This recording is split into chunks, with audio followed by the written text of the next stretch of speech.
Hey guys and gals, Pete Burak here with another episode of Cathlist, and we've got a twofer for you today. We're going to be talking about St. Philip and St. James, who share a feast day on May 3rd.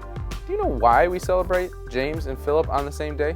Well, it's because their relics were brought to Rome on the same day during the 6th century. They were brought to Rome from Constantinople by Pope Pelagius I, and they rest there still in the Basilica of the Holy Apostles, which was built to celebrate the victory by a Byzantine general over the Ostrogoths. It was originally dedicated by Pope John III to James and Philip, and would later be dedicated to all 12 of the apostles. And that, my friends, is the first of a handful of facts we're going to be talking about today.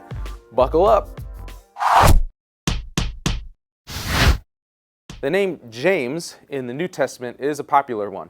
First is James, the son of Zebedee, brother of John the Apostle, also called James the Greater.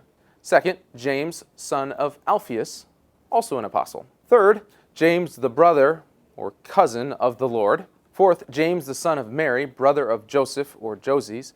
This James is probably the son of Cleophas or Clopas. Fifth, James the brother of Jude Thaddeus, who, by the way, wrote one of the epistles in the New Testament. The James we're talking about today is probably James's 2 through 5.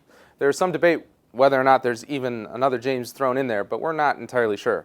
Nevertheless, he carries lots of titles, is related to lots of people, and this whole situation is generally confusing. Iris, I'm officially confused. James 2 through 5 is often called James the Less, which is a terrible nickname.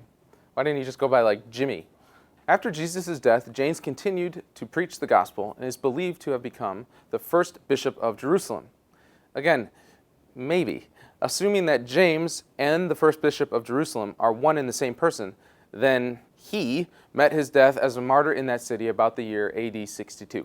Tradition also identifies James the Less as the author of the New Testament epistle associated with his name. Paul wrote that James was favored by an appearance of the resurrected Christ. Who else were we talking about today? All right, Philip. Philip was one of the first disciples of Jesus, one of the original 12.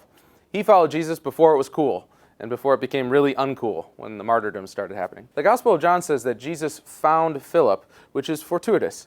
I mean, I'd like to be found by Jesus. That's pretty sweet. Philip immediately went and grabbed his pal Nathanael, who was a bit skeptical with Philip, saying, "Can anything good come out of Nazareth?" Spoiler alert, yes, good things come out of Nazareth, like hummus and Jesus.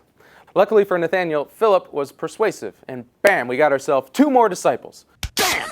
Talk about a rapid start to the adventure of a lifetime. He was a very successful missionary and had great missionary campaigns in Samaria, Caesarea, and he was the one who brought the Ethiopian eunuch to Christ and ended up baptizing him on the side of the road. James and Philip are both the patron saints of hat makers because, you know, hat makers need 2 patron saints. Was that ours? 8?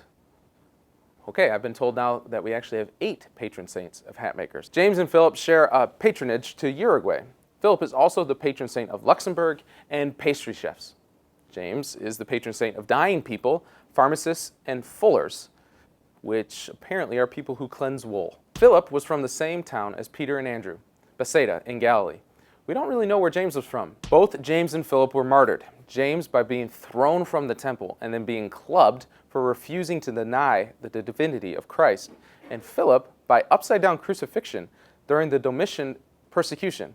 Tradition holds that while he was dying, Philip asked that his body be wrapped in papyrus instead of linen, because even his dead body was not worthy of being treated as the body of Jesus had been. That's basically all we know about Saints Philip and James the Less. I know, you heard a lot of tradition says and maybes in this episode. That's because we really don't know much about these saints. However, these humble men are 2 of the 12 pillars Jesus used to start the Catholic Church. Along with the rest of the apostles, they are proof that God can carry out his work with seemingly inferior materials. It's a nice way of saying normal people. And we find encouragement in that, and we hope you do too. All right, thanks so much for watching this episode of Cathlist. Don't forget to check out the links in the description and subscribe to this channel to see more videos like this. Also, give us a big thumbs up. That always makes us feel good. As always, there are outtakes at the end of the video, so stick around for those too. Click here to learn about Ave Maria Radio, and click here to learn about the young adult outreach I direct. If it's not working, it's because you're on your cell phone, and you can find the links in the description. I'm Pete Burak, and we'll see you next week. God bless. The James we're probably talking about today, Oh, yeah. No, we are talking about him today. We're not probably talking about him today. Maybe. Yeah. We think it through. The James talking... Got it, I'm here.